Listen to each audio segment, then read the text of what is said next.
Hello friend and all my student, আলো art study centre থেকে আমি আলো মাস্টার।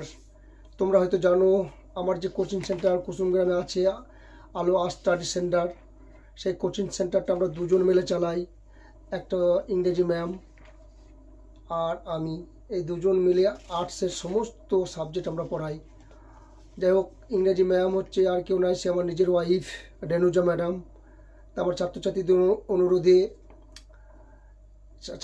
অনুরোধ করে যে স্যার, একাদশ শ্রেণীর যে সমস্ত টপিকগুলো আমরা পেছিয়ে গেছি সেই সব টপিকগুলোকে ম্যাডামকে একটু ভিডিওর মাধ্যমে বুঝিয়ে দিতে বলেন। তাই আজ আমি ম্যাডামকে অনেক রিকোয়েস্ট করে একাদশ শ্রেণীর যে পেছিয়ে যাওয়া টপিকগুলো ছাত্রছাত্রীরা বুঝতে পারেনি, সেই টপিকগুলোকে ম্যাডাম একটু ভিডিওর মাধ্যমে বুঝিয়ে দেবে। হ্যাঁ, আমার প্রত্যেকটা ছাত্রছাত্রী, যে সমস্ত ছাত্রছাত্রী আমার কাছে পড়ো বা আমার কাছে কোচিং নাও, এবং যে সমস্ত ছাত্রছাত্রী পেছিয়ে গেছো ইংলিশে, তারা একটু এই ভিডিওটা দেখে নেবে। তাহলে আজ ম্যাডাম শুরু করবে প্রথম টপিক, জিমি ভ্যালেন্টাইন, যার লেখক ও হেনরি। ম্যাডাম ইংলিশটা বলবে এবং তার বাংলাটা সুন্দরভাবে বুঝিয়ে দেবে। তোমরা একটু বই থেকে পড়ে নেবে। তাহলে ম্যাডাম শুরু করছেন আজকের টপিক, জিমি ভ্যালেন্টাইন, যার লেখক হচ্ছে ও হেনরি। হলো, আজকে আমরা পড়ব ক্লাস 11 এর একটা topic, English topic, Jimmy Valentine, যার লেখক হচ্ছেন ও হেনরি। ও হেনরি তো যার অরিজিনাল নেম মানে আসল নাম হচ্ছে উইলিয়াম সিডনি পোর্টার। তাকে আমরা পেন নেম হিসেবে ও হেনরি হিসেবে তিনি পরিচিত। তো যখন আমরা যে কোনো গল্প পড়ি বা কবিতা পড়ি, তার শিরোনামের উপর আমরা বেশিরভাগ ফোকাস দিই যে শিরোনামটা কি, কারণ সেই শিরোনাম মানে মূল নামের ওপর কেন্দ্র করে, শিরোনামের ওপর কেন্দ্র করে সেই গল্পটা বা কবিতাটা বিষয়বস্তু কি হতে পারে সেটা অনেকটা বোঝা যায়। তো এখানে জিমি ভ্যালেন্টাইন, এখানে হচ্ছে মূল চরিত্র, মানে এই গল্পের মূল যে একটা ক্যারেক্টার চরিত্র, সেটা হচ্ছে জিমি ভ্যালেন্টাইন। তো সেটাই পড়বো। সে কি না, জিমি ভ্যালেন্টাইন হচ্ছে একটা সিধেল চোর। সেই সিধেল চোর, সে মানে সিধেল চোর মানে দেয়াল টপকে যায় নাকি, সেরকম চোর। আচ্ছা আচ্ছা, সিধেল চোর। তো চোর যেটা তার মানে সে এত নিখুঁতভাবে চুরি করে সমস্ত কিছু যে কেউ তাকে ধরতে পারে না, কোনো নিশানা সে ফেলে রেখে যায় না যার উপর সে বুঝতে পারবে যে এটা জিমি করেছে। কিন্তু তবু সেটা এত নিখুঁতভাবে সে পরিকল্পনাটা করে, চুরিটা করে, সেটা সবাই জানে যে এটা মানে বুঝে যায় যে এটা জিমিরই কাজ।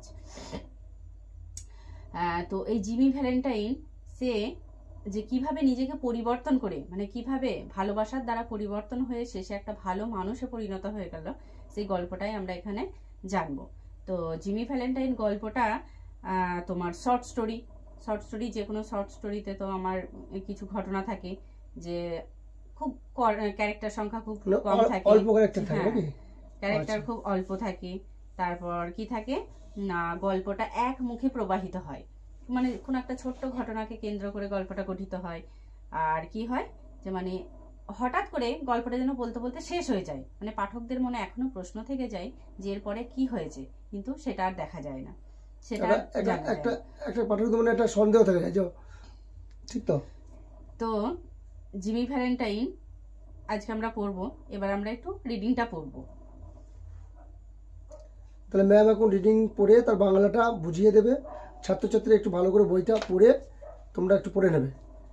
দেখো, আচ্ছা, তো দেখো প্রত্যেকে, জিমি ভ্যালেন্টাইন, তার লেখক হচ্ছেন ও হেনরি। আমি আগেই বললাম যার অরিজিনাল নাম আসল নাম হচ্ছে উইলিয়াম সিডনি পোর্টার, তাকে আমরা ও হেনরি হিসাবেই তিনি পরিচিত আমাদের কাছে।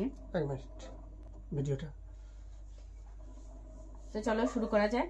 যে এ গার্ড, একজন রক্ষী, কেম টু দ্য প্রিজন মানে কি, যে জেলখানায় বন্দি আছে তোমার জিমি ভ্যালেন্টাইন এখন জেলখানায় বন্দি, কারণ তাকে একটা চুরির দায়ে তাকে জেলখানায় ভরে দেওয়া হয়েছে। তো সেখানকার ঘটনা শুরু হচ্ছে। তো এ গার্ড, একজন রক্ষী, এলেন টু দ্য প্রিজন শপ, তোমার জেলখানার যে জুতো তৈরির কারখানায় সেই জুতো তৈরির কারখানার একজন রক্ষী এলেন। হোয়ার জিমি ভ্যালেন্টাইন, যেখানে জিমি ভ্যালেন্টাইন ওয়াজ অ্যাসিডিউয়াসলি স্টিচিং আপার্স, অ্যাসিডিউয়াসলি মানে হচ্ছে অত্যন্ত মনোযোগ সহকারে, আর স্টিচিং মানে হচ্ছে সেলাই করছিল, আপার মানে জুতোর উপরিভাগটা, জুতোর উপরিভাগটা খুব মনোযোগ দিয়ে সেলাই করছিল। And escorted him to the front office, এবং তাকে মানে নিয়ে যাওয়া হলো সামনের অফিসে। তাকে মানে নিয়ে যাওয়া হলো, কে নিয়ে গেল না, ওই যে গার্ডটা এসেছিল, রক্ষীটা এসেছিল, সেই তাকে জিমিকে নিয়ে গেল সামনের অফিসে। বলছে দেয়ার, সেখানে দ্য ওয়ার্ডেন হ্যান্ডেড জিমি, সেখানে যে কারাধ্যক্ষ তিনি জিমির হাতে তুলে দিলেন হিজ পার্ডন, মানে তার ক্ষমাপত্র। কি ক্ষমাপত্র? পার্ডন মানে ক্ষমাপত্র। যে তাকে এবার জেলখানা থেকে মুক্ত করা হবে, তার যে তোমার শাস্তির মেয়াদ শেষ হয়ে গেছে, সেই ক্ষমাপত্র যে তোমাকে এবার ক্ষমা করে দেওয়া হয়েছে, যে এবার তোমার মানে শাস্তির মেয়াদ তোমার ফুরিয়ে গেছে, এবার তুমি এখান থেকে মুক্ত। তো সেই ক্ষমাপত্রটা তুলে দেওয়া হলো। সেটা কে তুলে দিল? যে কারাধ্যক্ষ আছে তিনি তুলে দিলেন জিমির হাতে। হুইচ হ্যাড বিন সাইন্ড, যেটা সই করা হয়েছিল দ্যাট মর্নিং, ওই সকালে, বাই দ্য গভর্নর, সরকারের দ্বারা, মানে সরকার সেদিন সকালেই ওটা সই করে দিয়েছিল, আর সেটাই কারাধ্যক্ষ জিমির হাতে তুলে দিল। বলছে জিমি টুক ইট, জিমি এটাকে নিল in a tired kind of way, মানে একজন ক্লান্ত ভরা মন, মানে ক্লান্ত ভাবে, মানে যে পাওয়ার সঙ্গে সঙ্গে যে সে খুশিতে আত্মহারা আহ্লাদ হয়ে পড়েছে সেরকম না, সে মানে ক্লান্ত ভাবে এটাকে নিল। হি হ্যাড সার্ভড, সে এখানে সেবায় নিযুক্ত ছিল nearly 10 months of A 4 year sentence, মানে তার শাস্তির মেয়াদ হয়েছিল মোট 4 বছর। সেই 4 বছরের মধ্যে ইতিমধ্যে তার 10 মাস কেটেই গেছে। এই যে ক্লান্ত ভাব বললাম, এটার একটা কারণ আছে। কি কারণ? যে সে ভেবেছিল হয়তো কি, যে এই জেলখানায় তাকে খুব হয়তো অল্প কয়েকদিন কাটাতে হবে, কিন্তু প্রায় তার 4 বছর যে শাস্তি মেয়াদ হয়েছিল তার মধ্যে 10 মাস অলরেডি কেটে গেছে। তাই সে খুব ক্লান্ত, যে এতদিন আমাকে থাকতে হলো। হি হ্যাড এক্সপেক্টেড, সে প্রত্যাশা করেছিল, to stay only about 3 months at the longest, মানে খুব বড় জোর হলে তাকে হয়তো এখানে 3 মাস হয়তো কাটাতে হবে। When a man with as many friends on the outside as Jimmy Valentine had is received in the steer, it is hardly worthwhile to cut his hair. কি অর্থ বোঝাচ্ছে?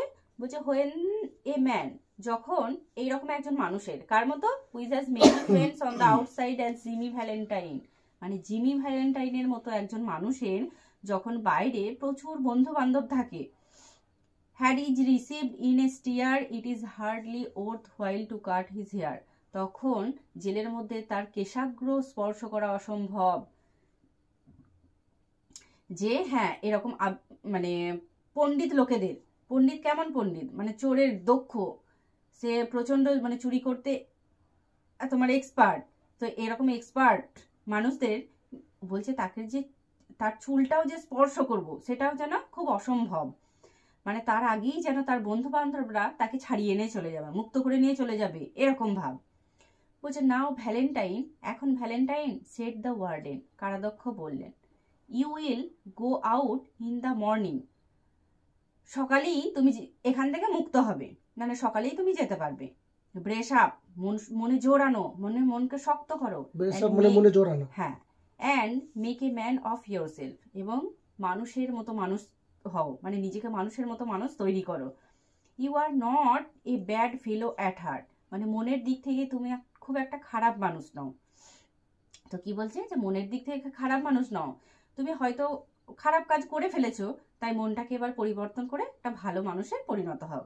তো কারাধ্যক্ষ তাকে মানে এই উপদেশ দিচ্ছেন, অ্যাডভাইস দিচ্ছেন। বলছে স্টপ ক্র্যাকিং সেফ, সিন্দুক ভাঙা বন্ধ করো, অ্যান্ড লিভ স্ট্রেট, এবং সোজাভাবে জীবনযাপন করো। সোজা বলতে এখানে সৎভাবে জীবনযাপনের কথা বলেছে, যে সৎভাবে জীবনযাপন করো। মি, কি আমি? সেড জিমি, জিমি বললো ইন সারপ্রাইজ, যেন অবাক হয়ে। হোয়াই, কেন? I never cracked a safe in my life, বলছে আমি জীবনেতে কখনো সিন্দুক ভাঙিনি। মানে জিমি এমনভাবে নিখুঁতভাবে কাজগুলো পরিকল্পনাগুলো করে, কাজগুলো করে, কেউ তো তার কোনো প্রমাণ পায় না, তাই সে যেন নিজের দোষটা কোনো মতেই স্বীকার করতে চায় না। বলছে ওহ নো, না না, লাভ দ্য ওয়ার্ডেন, কারাধ্যক্ষ বললেন, না নিশ্চয়ই নয়, অফকোর্স নট, অবশ্যই না। লেটস সি নাও, তাহলে চলো দেখা যাক। How was it you happen to get send up on that Springfield job, তাহলে তোমাকে স্প্রিংফিল্ড কাজের জন্য কেন জেলে ঢোকানো হয়েছে? Was it because you would not prove an alibi for fear to compromising somebody in extremely high toned society? কি অর্থ বোঝাচ্ছে? বলছে এই কারণ যে তুমি you would not prove an alibi. Alibi বলতে কি, যে হয়তো কোনো দোষ, কেউ কোনো দোষ করেছে, বা যে স্থলে ঘটনাটা ঘটেছে সেই ঘটনার সময় সে উপস্থিত ছিল না, তবু নিজের পক্ষে যে প্রমাণ দেবে সেই প্রমাণটা সে দিতে পারছে না, এটা কি আমরা অ্যালাইবি হিসাবে মানি। তো বলছে তুমি কি কোনো সাক্ষ্য নিজের, মানে যে নির্দোষ, তুমি যে নির্দোষ সেই কোনো সাক্ষ্য প্রমাণ তুমি দিতে পারো নি।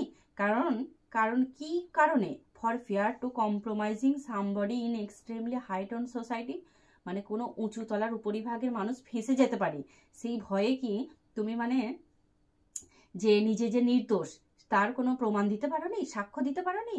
Or was it simply a case of a mean old jury, অথবা এটা কোনো হয়তো বৃদ্ধ তোমার বিচারক মণ্ডলীর পরিকল্পনা, that had it in for you, যে তোমাকে জেলে ঢুকিয়ে দিয়েছে, মানে বিচারকের এটা পরিকল্পনা হতে পারে। বলছে it's always one or the other with you innocent victims. বলছে এটা এরকমই হয় যে তোমার মতো মানে ইনোসেন্ট মানে কি, নিষ্পাপ, তোমার মতো নিষ্পাপ মানে লোকেরা এরকম শিকারের পাত্র হয়ে পড়ে, মানে তারা দোষ না করেও দোষটা যেন তাদের ঘাড়ের উপর চেপে যায়। বলছে আমি সেড জিমি বলল স্টিল ব্লাঙ্কলি ভার্চুয়াস।